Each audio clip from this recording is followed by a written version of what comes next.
From leftovers to breakthroughs, teen coach helps paralyzed millionaire breathe again. The price of leftovers, a boy's bet on healing. The elevator doors parted like lips about to deliver a verdict. A hush rolled down the penthouse corridor, the kind that belongs to very rich people and very good art. On the double doors at the end, a brass plate engraved Whitecrest. Cameras the size of pearls watched the hallway breathe. The boy in the hoodie stood there with a plastic deli bag hanging from one hand and the other pressed flat to his chest. Counting his heartbeat down from 7, the way his grandmother taught him when air got stingy. He was 16. His name was Keon, and he shouldn't have been on this floor for any of the reasons the building approved. A housekeeper's cart turned the corner, a soft chariot of white towels and lemon-scented caution. A woman in crisp gray stopped short when she saw him. Her eyes flicked to the cameras and back. "Delivery?" she asked, not unkind, guarded the way working women in expensive places learn to be because they are expected to catch other people's falling. Keon lifted the plastic bag like a peace offering. "Leftovers," he said. "From the donor dinner. They told me to toss 'em." He looked past her, toward the brass plate. "I need 30 seconds with her." "With who?" The woman's voice lost its neutral. "People who clean mansions know names the public pretends to forget." "Ms. Whitaker," he said. "The one in the chair." The housekeeper's mouth made a small O and then a line. The tabloids called her Sable Whitaker, a billionaire minted in biotech and delayed justice, black, brilliant, rumored ruthless, and paralyzed from the chest down since the accident a year ago that gave pundits something to say about karma. Sable lived in the clouds and threw parties for foundations that studied spinal cord injury, while the city below counted the number of potholes as if they were parables. Tonight, she'd hosted donors who wore sympathy like cufflinks and left their shame in the pocket with their valet tickets. The housekeeper angled the cart, blocking the hallway with fresh towels and old rules. "You can't just—" "30 seconds, Keon said, and the bag rustled with a quiet hunger. "I'll heal her for leftovers." The sentence wasn't a joke, but it sounded like one dressed in desperation. Somewhere behind the door, a piano note floated, unsure whether to become music. The housekeeper pinched the bridge of her nose the way tired people do when they don't want to choose between policy and the kid who looks like someone they used to love. "You'll get me fired," she muttered. Keon shook his head. "I'll get you a thank you, or I'll get myself thrown out. Either way, it'll be fast." The housekeeper's name tag read Alma. She stared at him for a count of 3 and then did a thing brave women do in quiet ways. She didn't move. She also didn't stop him when he slid past the cart and knocked. The door opened 6 inches, then more. A man with a face built for saying no looked Keon up and down, posture all private security and little grace. "We're closed," he said. "Guests are gone." "I'm not a guest," Keon replied. "I'm an offer." The security man exhaled boredom on the verge of the hand-on-shoulder escort every poor kid knows. Then a voice from inside called, "Let him in, Theo." The kind of voice that doesn't ask twice because it never has to. He was ushered into a room that pretended to be a museum. Walls of glass held a view of the river, black silk with headlights for beads. On the far side, under a painting that looked like rain deciding what to do with itself, sat Sable Whitaker in a carbon fiber wheelchair that made hospitals look like they'd been lying about technology. She wore a slate sweater, hair braided tight to her scalp like a crown that meant work. An empty flute of champagne stood sentry to her left. Her eyes appraised him the way venture capital appraises a pitch deck. "Show me the thing that hasn't been tried." Keon held up the plastic bag like a holy book, the cardboard containers inside fogged with ghosted heat. "Leftovers," he said, breath steady now that the stage had chosen itself. "You give me 2 nights a week in your rehab room for the next month." "I'll heal you for leftovers." Sable's eyebrow arched, a bridge between worlds. "You'll heal me," she repeated, tasting the arrogance. She tilted her head. "For food." "For food," Keon said. "And because it's what I know," the security man snorted. Alma, now the invisible housekeeper again, had ghosted to the doorway, eyes begging the boy not to drown. Sable leaned back 2 degrees. "And what do you know, mister?" "Keon Brooks," he said. He didn't offer his hand because he'd seen a nurse slap a kid's hand away once for not knowing a sterile field, and the shame had stuck to him like lint. I know that the rehab your donors like to talk about stops at the part where insurance runs out. I know your spinal cord's not a snapped wire to be glued. It's a choir trying to find harmony again. I know the choir sings better when the drummer stops rushing. He tapped his temple. Your drummer's your breath. It's out of time. Sable laughed, a short, bright burst that had made men fall over themselves for rooms and fast replies. You're going to reset my breath and heal my spine, she said. For a doggy bag. Keon met her laugh with math. Your spine is hardware waiting for a software update, he said.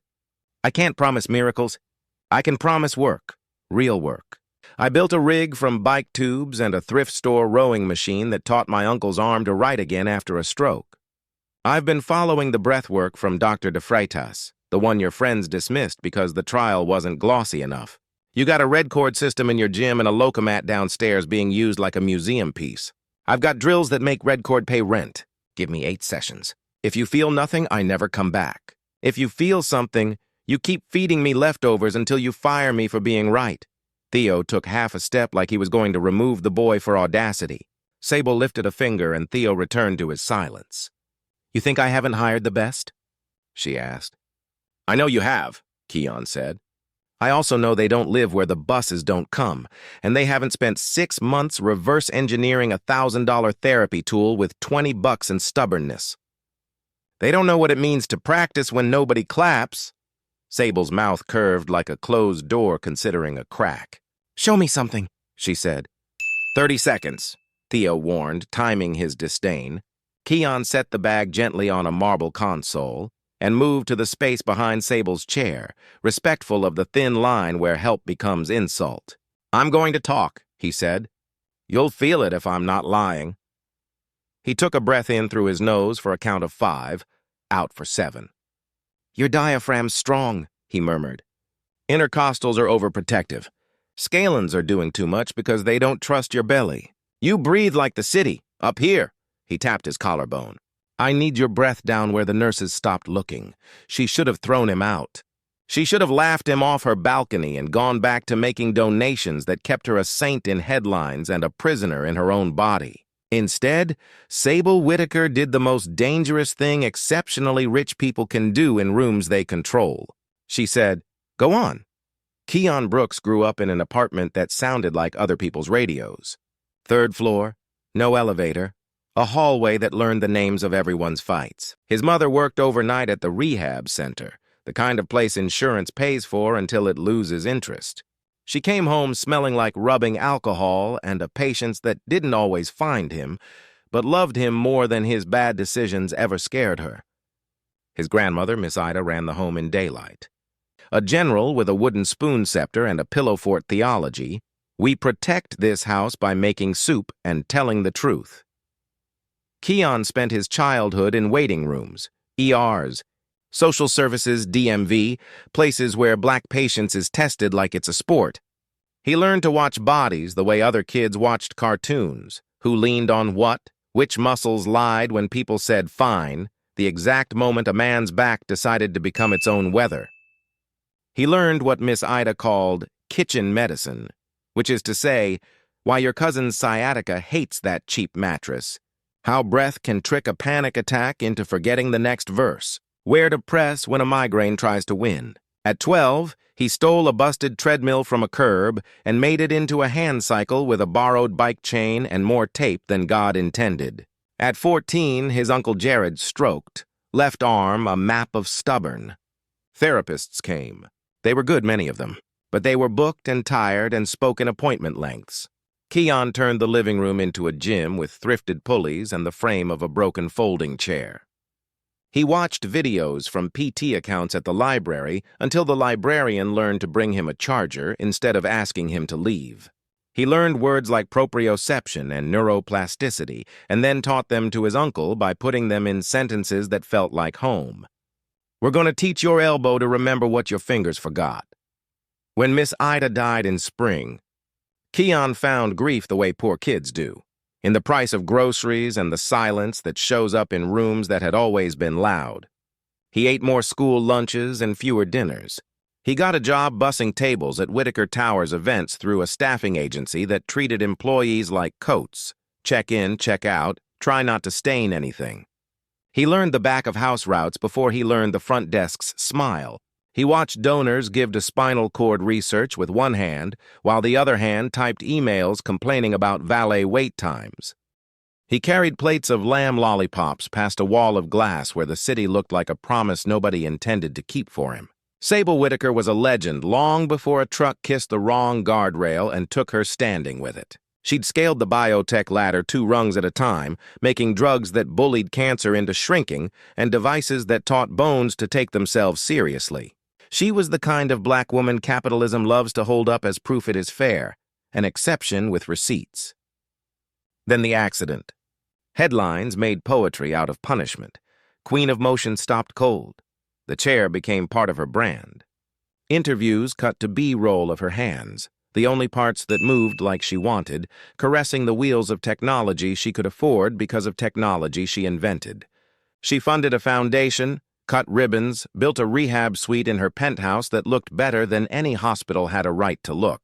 She also learned the geography of rooms again, this time from seated altitude. How a receptionist can be a wall. How a friend can become a charity worker without noticing the insult. How pity is heavy even when it's gift-wrapped. Sable's team was the best money could hire. A neurologist who wrote the textbooks, a PT who'd taught the PTs, a respiratory therapist who kept opera singers in business. They were good. They were also calibrated to outcomes that looked good on quarterly reports. They measured centimeters and degrees and wrote progress notes that could comfort a donor dinner without betraying the truth. The truth was cruel but not hopeless. Complete T4 paralysis. Sensation a dead radio below the nipple line, spasticity that came like surprise thunder, blood pressure that occasionally forgot what up meant. Breath all chest, none belly, safe but small. Nights long. Sable could make a robot exoskeleton dance like a well-funded puppet, but couldn't convince her body to cough without sounding like grief. She hated that people talked to her chair. She hated that she needed help to pee. She hated the way racism survived, even inside her brand-new vulnerability. A nurse who mistook her for a patient's visitor in her own suite. A white therapist who spoke louder when Sable disagreed with a protocol. A fundraiser who called her inspiring, with the same mouth that told a black janitor to be careful of the donor's coat. She logged every slight like a scientist. She did not cry where people could see. Theo, the head of her security detail, had built his life around saying no at the right volume. He had a veteran's back and a boulder's presence, and he did not like wild cards near clients whose names made phones answer themselves. Alma, head of household, had made other women's homes work for so long that she knew where the kindness lived and where it didn't. She had a son Keon's age and a rule. We don't waste clean towels or boys who might actually know something. That night, Keon had watched a celebrity chef throw away trays of food because leftovers send the wrong message. The wrong message was hunger. Keon slipped 2 containers into a bag and into the jacket he hadn't zipped because zippers are for people who don't run out of buildings with security behind them. He thought of Miss Ida's line, "Gifts die in the trash." He thought of Sable's photo on the program, hands folded in her lap like patients holding a sword. The idea that had been whispering at him for weeks, "Show her," stood up like it had paid rent.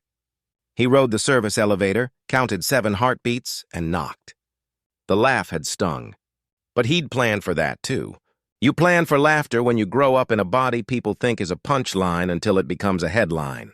He'd come with words, with breath, with a spine map in his head and a willingness to be thrown out if being thrown out was the price of trying.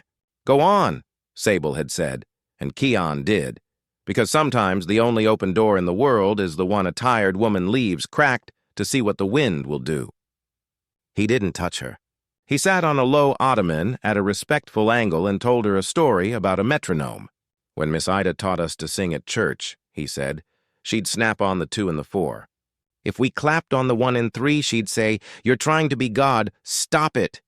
When your breath claps up here,'" he touched his collarbone again, "you live on the 1 and 3. That's survival. We need your diaphragm back on 2 and 4. That's life. You're mixing gospel and physiology, Sable said, amused in spite of herself. That's called being from here, Keon replied. Breathe with me. In for 5. Out for 7. Let your belly rise even if you can't feel it. Imagine it pushing my hand away. He held his hand an inch from her abdomen, a ghost of contact where consent would go if it were given. She stared, skeptical, then tried because trying was a muscle she'd never let money weaken. The first breath was all chest, a proud city refusing to bow. The second tripped at 4. The third found a hitch, a flutter under the sternum like a bird in a box. Keon exhaled like reassurance. There, he said quietly. That's your drummer remembering something. Theo shifted, unconvinced, the way men who love you shift when they can't fix the thing. Alma held a towel like a flag of truce. Sable's eyes narrowed, not in anger but curiosity sharpened to a scalpel. Explain the leftovers, she said. Why that price? Keon shrugged with the ease of a boy who knows bills. Because I'm hungry, he said simply. Because my mother works nights and food is faster than cash. Because you'll say yes faster if the price is something you don't value. Because if I'm wrong, at least I still ate. The sentence deserved a better world than this one. It landed in Sable's chest with a weight money can't lift. She nodded once, a contract written in chin. 8 sessions, she said. 2 nights a week. Alma will confirm. Theo will glare. You will not promise me standing. You will not manifest me out of a spinal cord injury. Keon's mouth quirked. Manifest is for people who haven't seen a copay, he said. I promise sweat and breath and the right kind of sore. He gestured toward the rehab suite. Show me the gym, Theo started to protest. Sable rolled forward, the chair whispering a technology lullaby. The gym was all white lines and matte black miracles. Red cord slings from the ceiling like spider silk. Parallel bars polished by expensive failure. A robotic treadmill with a harness that had held her like a stern dance partner. Keon didn't gape. He moved like a kid who'd visited museums in the daytime and reverse-engineered them at night. He walked to the red cord and tugged at the knots. These are tied for pretty, he said. We're going to tie them for honesty. He rewove the system like he'd done in his living room with dog leashes and faith, creating a cradle under Sable's hips that took weight without stealing work. Consent? He asked. She nodded. He and Theo transferred her with the practiced dignity of people who know lifts can be violence if rushed.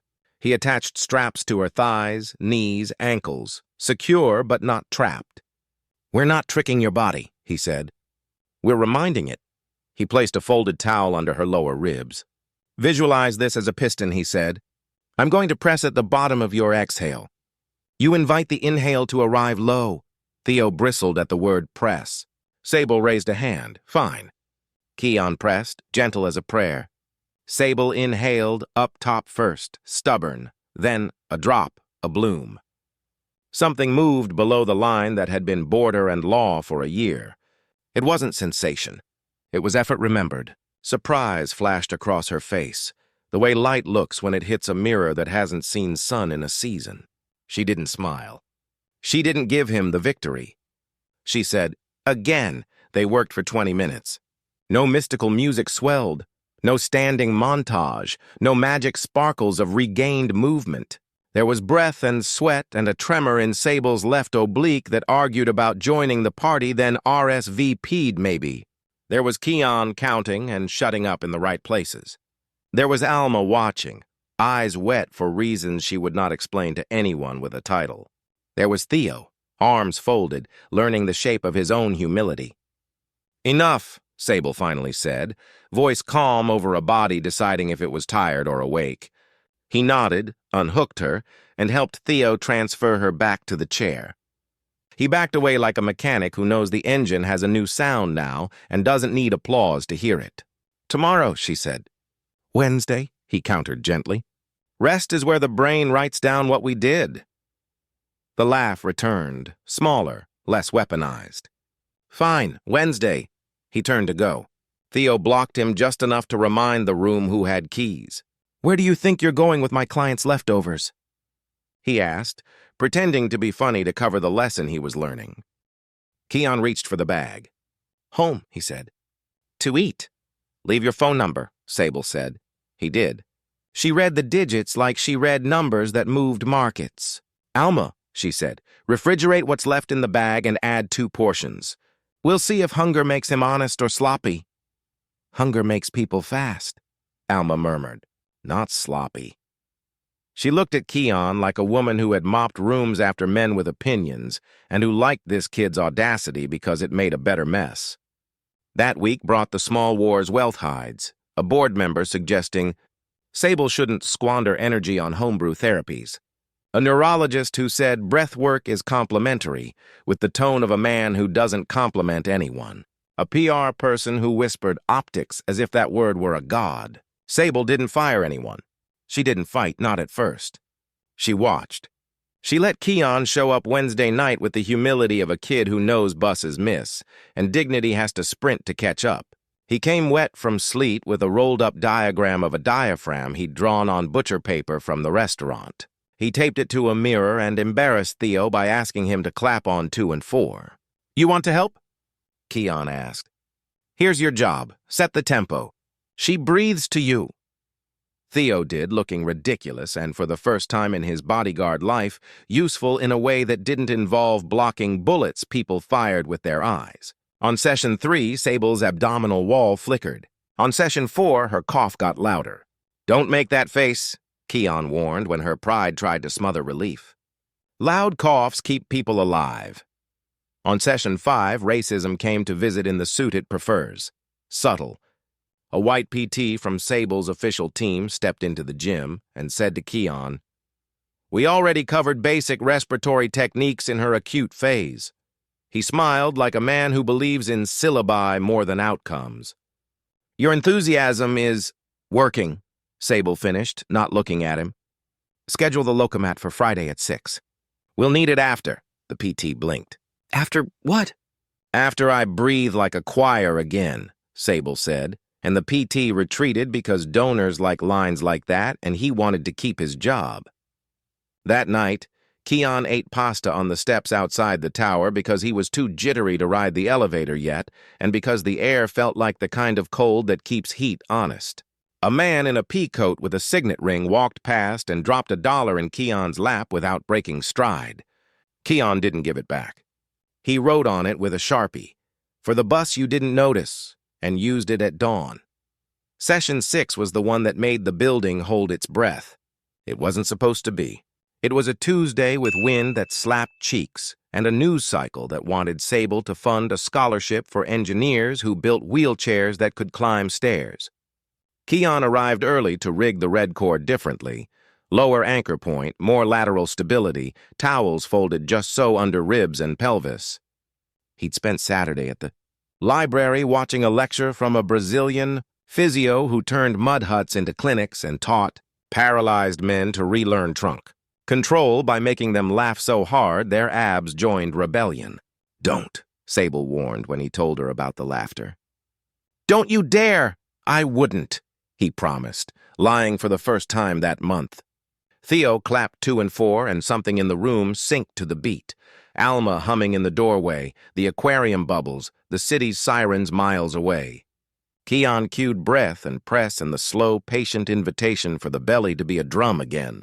10 minutes in, the tremor under Sable's left rib strengthened. Not flashy, not fake. 15 minutes in, the right side answered. Sable's eyes went wet and furious because bodies betray you by healing too. They make you need things again. "Keep going," she said, voice frayed. "I got you," Keon said, voice plain. "Ain't no cameras. Just us." On minute 20, the PT from the team returned with the neurologist in tow, both summoned by a text that read, "Come see." They watched from the glass like zoologists, offended by being impressed. The neurologist cleared his throat with the authority of a man who charged $600 for his signature. "This is still compensatory breathing," he began. Sable cut him down with a look. "It's oxygen," she said. "It's mine." "We'll need data," the neurologist tried, cornered by outcomes he hadn't budgeted for. "We can get EMG readouts on—" "We will," Sable said. "After. She lifted a hand to the red cord strap and, with a deliberate movement that felt like striking a match underwater, rotated her torso an inch to the left. Not shoulders only. A true, stubborn inch from muscle that had spent a year refusing to remember. It was not a miracle. It was a line item on a ledger that had been read for too long. Keon choked on his own breath. Theo stopped clapping. Alma said, "Oh," like a prayer she'd been saving for a baby's first step and had just spent on a woman's first inch.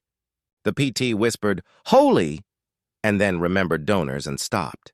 The neurologist said nothing because good scientists know when to let the data speak, and racists with degrees sometimes remember they are mortal. Sable closed her eyes. Again, she ordered. The second inch cost more. It arrived anyway. She rotated back, then right, then centered, each like a wave learning a new shore. She laughed then, the kind of laugh that hurts because it's hauling joy up from a deep well. "Now you can make your jokes," she told Keon. He shook his head, tears he refused to be ashamed of warming his face. "Ain't nothing funny," he said. "It's beautiful." The neurologist found his humility the way some men find their glasses after ranting about where their wife put them, right on his head. "We should capture this," he said gentler. "Permission to document?" Sable nodded once, yes. He set up EMG pads with hands that did not condescend for the first time all year. The PT calibrated a camera and mouthed, "I'm sorry" to Keon when Sable wasn't looking. The room made itself a lab without letting itself become impersonal. "Locomat at 6, Sable said. "We're going to see if this trunk control buys us something on the rig." The neurologist tried to temper expectations. "Don't expect gate changes yet." Sable smirked. "I expect precisely what I pay for, sweat." They harnessed her into the robotic treadmill. Her legs moved like a polite parade. Keon watched her trunk, not her feet. "Stay here," he cued, palm near her sternum but not touching. "Let the machine do legs. You keep up her quiet." She did. The EMG showed less chaotic compensations, more useful bursts in the muscles the textbooks said were sleeping. The data didn't sing. It hummed on pitch. Halfway through, the PR person arrived because outcomes attract optics, like sugar attracts ants. She lifted her phone. Theo lowered it with 2 fingers. "No," he said. She retreated. Then the thing happened, the bad one, that forces rooms to pick sides. A white board member walked in with a donor whose money had purchased a wing in a hospital and a sense of authority he wore like cologne. He smiled at Sable with the warmth men reserve for women they want credit for supporting. His eyes slid over Keon like a car passing a bus stop. "What's all this?" he boomed. The PT opened his mouth to explain. The board member cut in. "You're finally getting her to stand?" He laughed like outcomes existed to please him.